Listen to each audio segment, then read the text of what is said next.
Alors,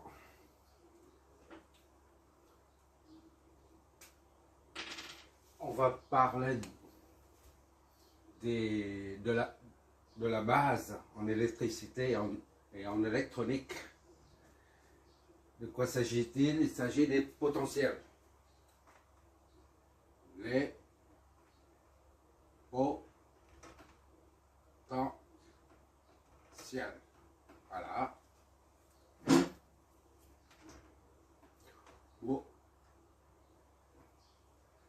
Pour comprendre l'électricité électronique, il faut maîtriser la notion des potentiels. Et pour ça, on va aborder déjà la notion, les altitudes et les différences d'altitude. Et à partir de là, on va en déduire les potentiels et les différences de potentiel. Voilà, il n'y a plus de bruit. Bon, prenons un exemple. On a une montagne, comme ça, et ça c'est la pente qui descend, et ça c'est la plaine qui s'étend à perte de vue, d'accord? Et après, c'est la mer, voilà. Ça c'est plane, même si c'est un peu comme ça, peu importe. Ça c'est la mer. C'est le niveau des eaux. Comme je viens du génie civil, du secteur génie civil, j'utilise les conventions en provenance du métier de génie civil. Ici, c'est le sol, d'accord, incliné.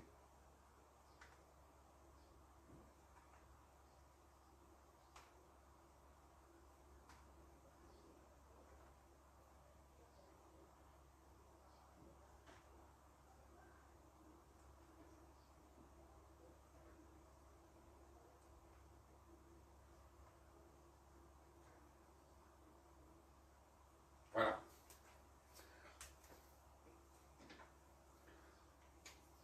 On va considérer le niveau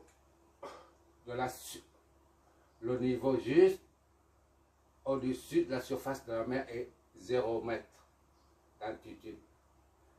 0 mètre d'altitude. Ça, c'est la ligne hydraulique.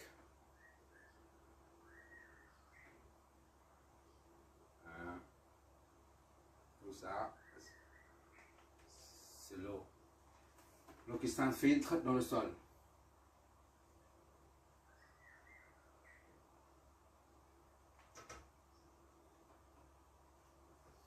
Prenons maintenant 3 points. Ici, A, B et C. Ça, c'est une surface plane. D'accord? Supposons que le point C se situe à une altitude de 5 mètres. 5 mètres par rapport au niveau des eaux. 5 mètres d'altitude par rapport au niveau de référence 0 mètre d'altitude. Puisque B et C se trouvent sur une surface plane, B se situe donc au même niveau que C. D'où on a le niveau au point B, c'est 5 mètres. C'est la même chose. À présent, on suppose qu'ici, c'est le point A se situe à, disons, 50 mètres. Pour fixer les idées, 50 mètres.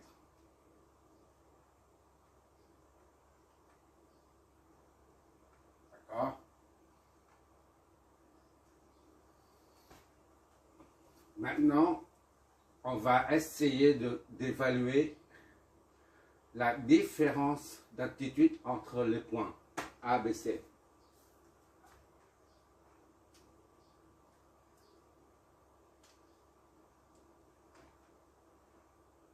commence par BC.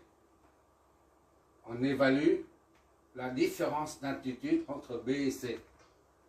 On va mettre une flèche comme ça là. On a cité B avant C. Donc la flèche doit s'orienter vers B.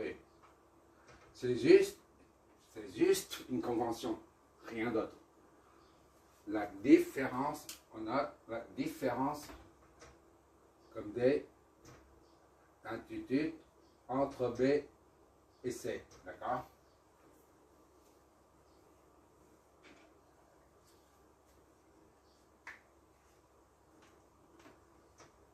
Comment on va faire justement?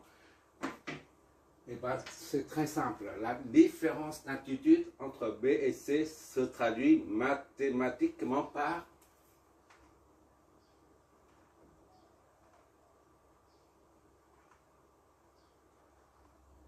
l'altitude au point B moins l'altitude au point C.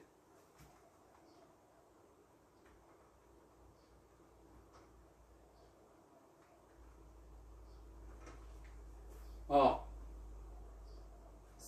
le point B se situe à 5 mètres. Donc, 5 mètres moins le point C, c'est le même niveau, 5 mètres. Soit 0 mètre. D'accord? Supposons maintenant qu'on met les 3 boules. 3 ballons, disons 3 ballons. D'accord? Ici, c'est la même chose. 3 ballons sur la pente. Voilà. La différence d'altitude entre B et C est de 0 mètre. D'accord?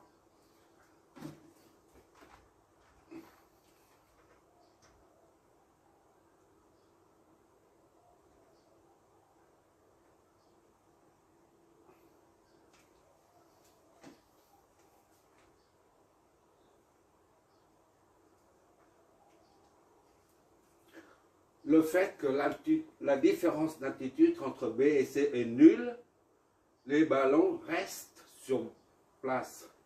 Ils ne se mettent pas en mouvement. Ils ne circulent pas.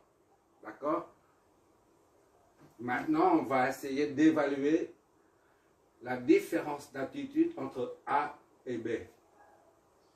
On a cité A avant B.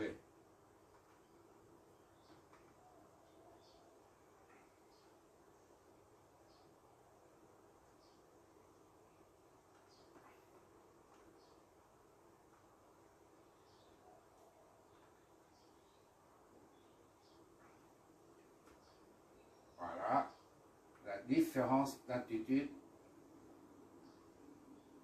entre A et B. On fait la même chose. On fait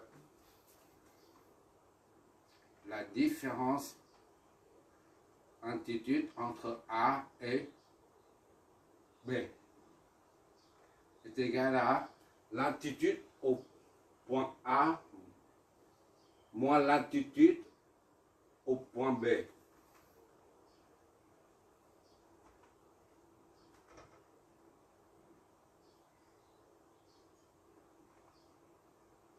Soit 50 mètres moins 5 mètres égale à 45 mètres. D'accord? Donc, la différence d'altitude entre A et B est égale à 45 mètres. C'est le deuxième résultat. Ça, c'est différent de 0. D'accord? Le fait que la différence d'altitude entre A et B n'est pas nulle, et ben, les ballons se mettent en mouvement. Ils vont tomber. Ils circulent, disons. Ils circulent. Il y a une circulation du ballon. D'accord? Jusque-là, il n'y a pas de difficulté. On on va en tirer une conclusion.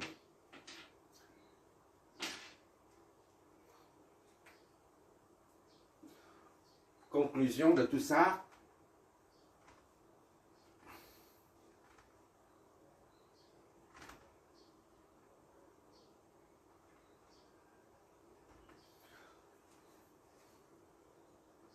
Pour qu'il y ait un mouvement des ballons, une circulation, il faut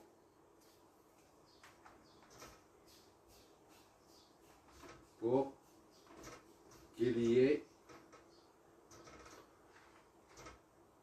un mouvement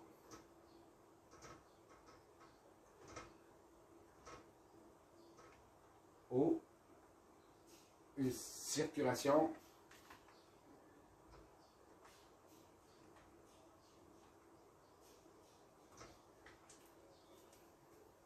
on doit avoir une différence d'altitude entre deux points. D'accord?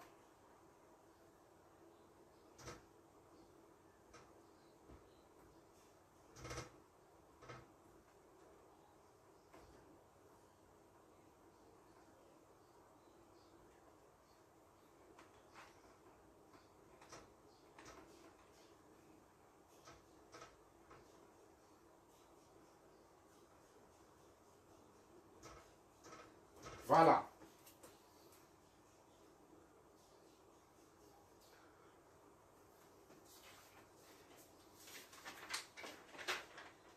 À présent, on va appliquer ce principe à un circuit. D'accord?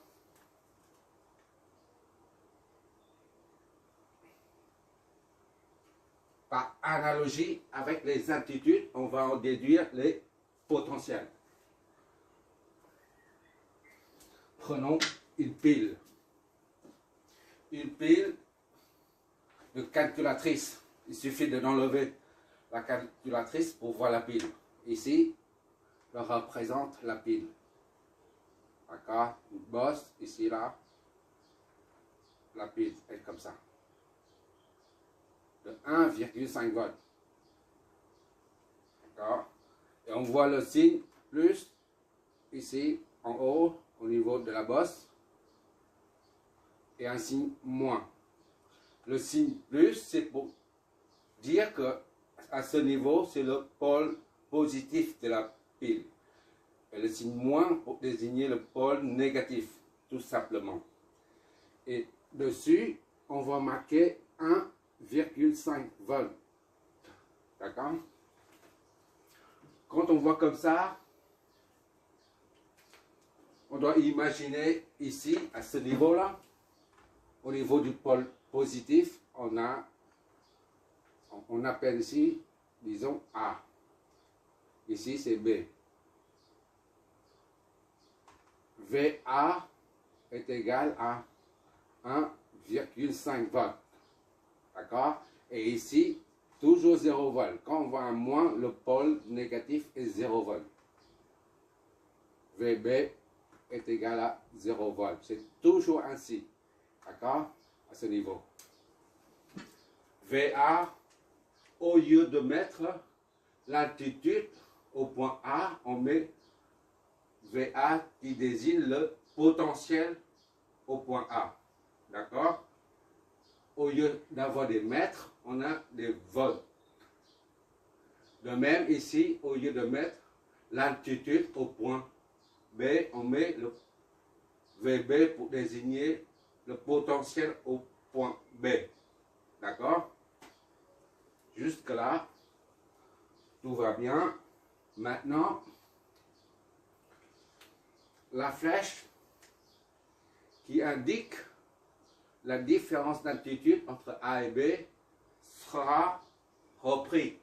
On va mettre ici. V. Ici c'est VA, ici c'est VB. Donc VAB. On a dit la différence d'altitude entre A et B, c'est l'altitude au point A moins l'altitude au point B. Ici, Pour les tensions, les potentiels, il n'y a plus d'amplitude, il n'y a que des potentiels. Donc, la différence de potentiel entre A et B, c'est le potentiel est égal au potentiel au point A moins le potentiel au point B, soit 1,5 moins 0. 1,5 volts. D'accord?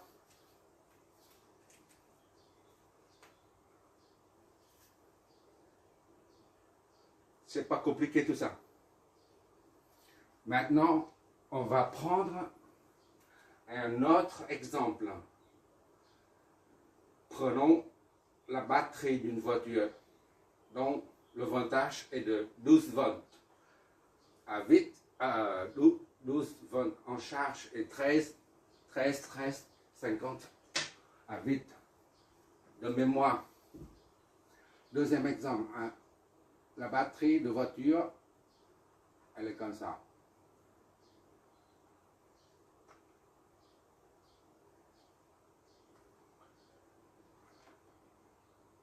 Tout le monde sait ce que c'est une batterie de voiture.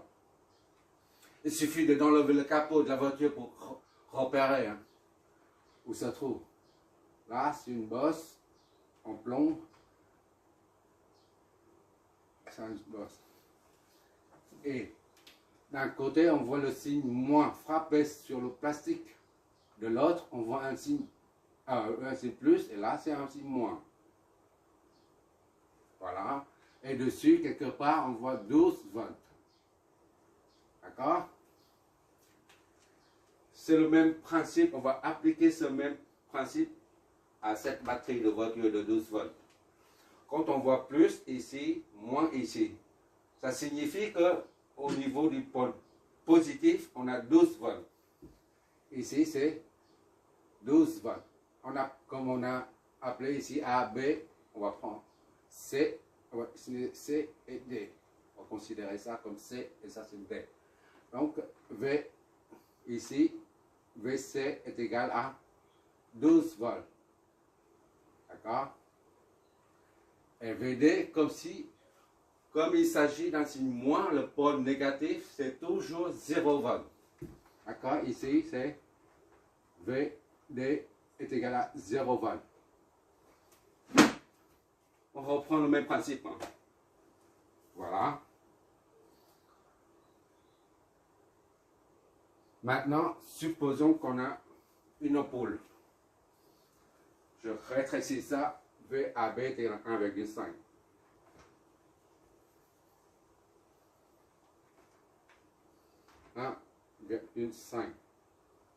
Volts, d'accord?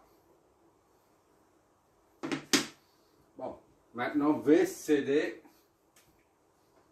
c'est là, VCD est égal à VC moins VD, d'accord? Donc, c'est 12 moins 0, ça donne 12 volts. D'accord? Ça représente ça, VCD. Ah, je n'ai pas assez de place chez moi, donc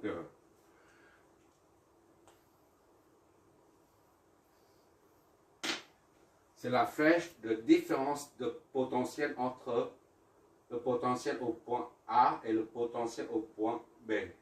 Là, c'est la même chose. À présent, mettons une ampoule. Le point de connexion, ça c'est la douille, ça c'est l'ampoule. D'accord? On vient relier le pôle positif de la pile à un des deux fils. Ça c'est le fil conducteur, d'accord? Les deux fils conducteurs ou deux câbles, peu importe. On appelle ici A' et ici c'est B' par exemple. Et on relie le pôle négatif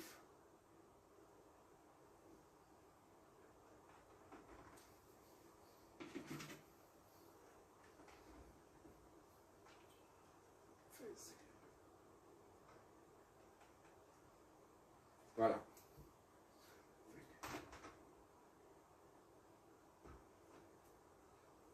On relie à présent le pôle négatif de la pile au câble restant, au fil électrique restant. Par cette action, on permet à la pile c'est une source de tension, on permet à la pile de débiter un courant, d'accord? Le courant I. Dès que le circuit est fermé, instantanément un courant I sort du pôle plus de la pile, circule là-dedans dans le câble, I arrive jusqu'à là.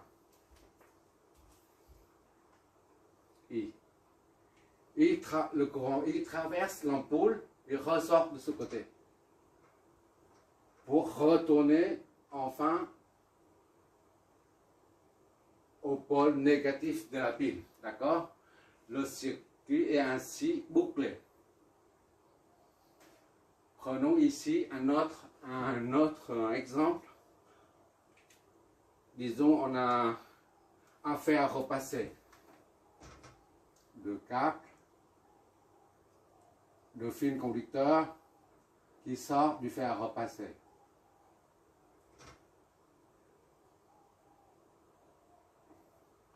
Ça, c'est le poignet, le manchon, peu importe. Maintenant, on fait la même chose. On relie le pôle plus de la batterie à l'une des bornes du fer à repasser. On relie aussi le pôle moins de la batterie à la borne restante, au câble restant.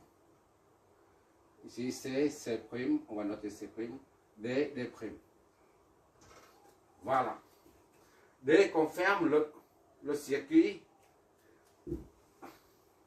instantanément la batterie va débiter un courant I qui sort du pôle positif de la batterie. D'accord? C'est ici, I. Et ce courant va jusque là, descend ici, I, entre dans le fer à repasser et ressort par là, I.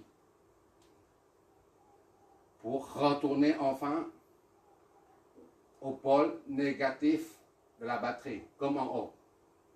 D'accord? D'accord? Le fait que le courant I traverse l'ampoule, cette dernière s'allume et devient chaude. D'accord? Idem ici, le fait que le courant I en provenance de la batterie de 12 volts entre dans l'entrefer, l'entrefer devient chaud, ça chauffe. Voilà.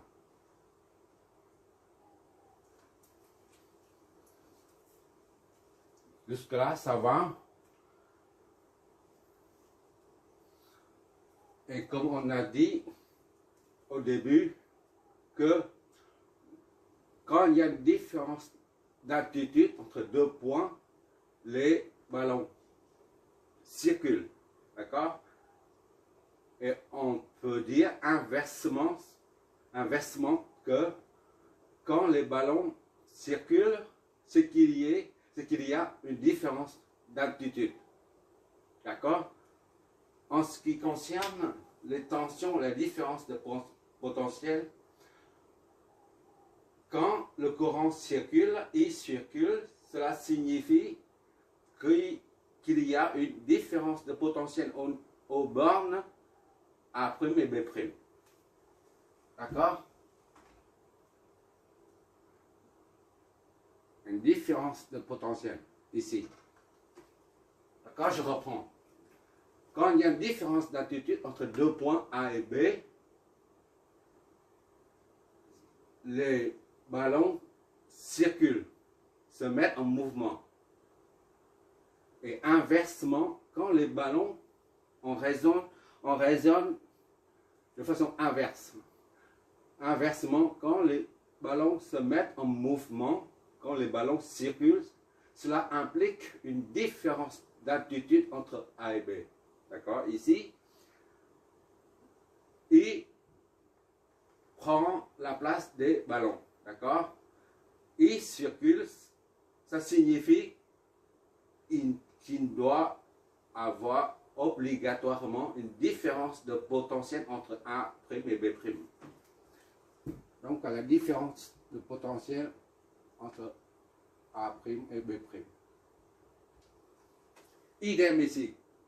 Quand I circule, ça implique une différence de potentiel entre deux points C' et B'.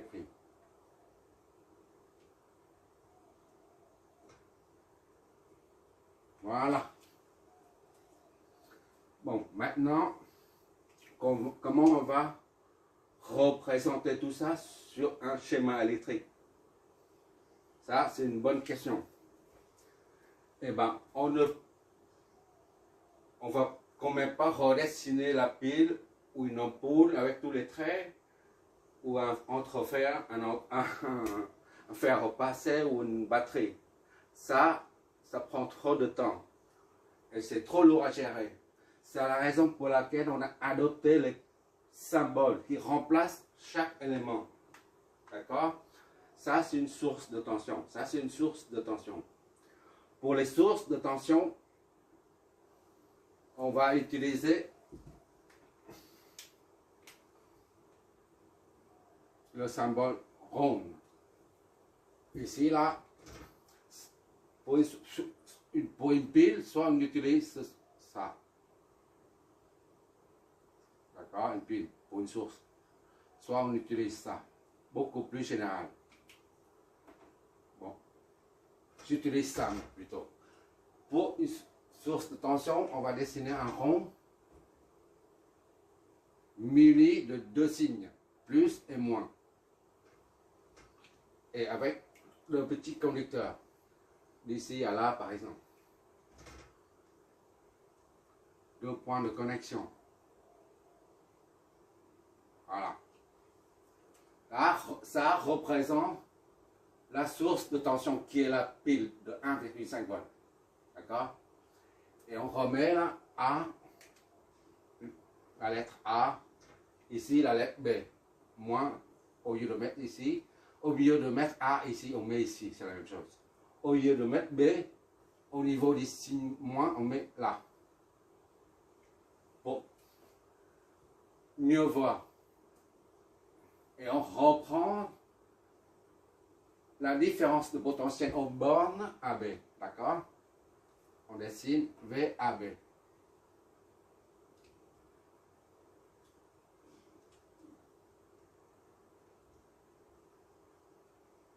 « 1,5.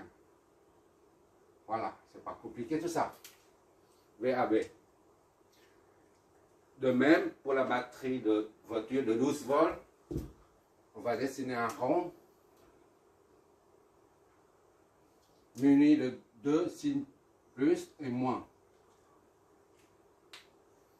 Puis le cap, le bout de cap sortant avec deux points de connexion. Voilà. On va remettre le plus, c'est le C. Le moins, c'est le D, la lettre D.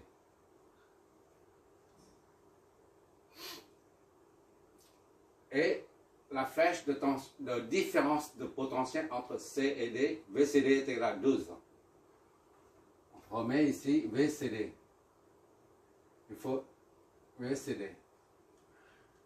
Je n'ai pas encore l'habitude avec tous ces frottes et tous ces tableaux. Au fur et à mesure, je comprends. J'essaie dans la mesure du possible. VCD est égal à 12 volts. D'accord?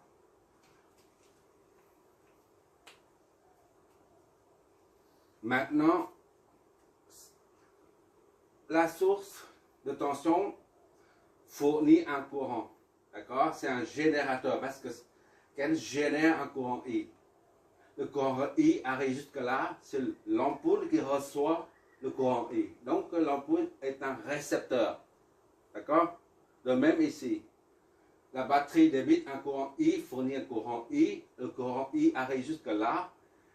Il sera reçu par le fer à repasser. Le fer à repasser est dans ce cas un récepteur. Et ça c'est un récepteur. Là c'est pareil. Et un récepteur sera représenté par un rectangle muni d'une lettre R. R comme récepteur. D'accord? Ou résistance, c'est la même chose. Voilà. R. Disons R1 pour l'ampoule. Et là, c'est un autre récepteur. R2.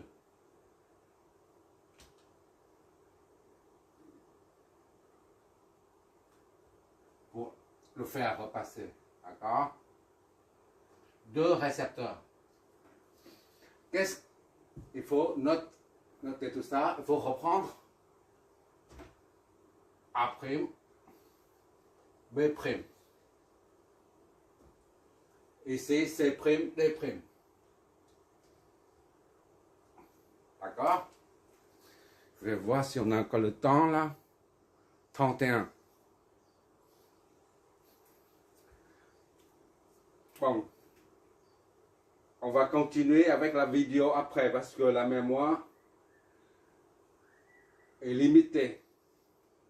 J'arrête cette vidéo.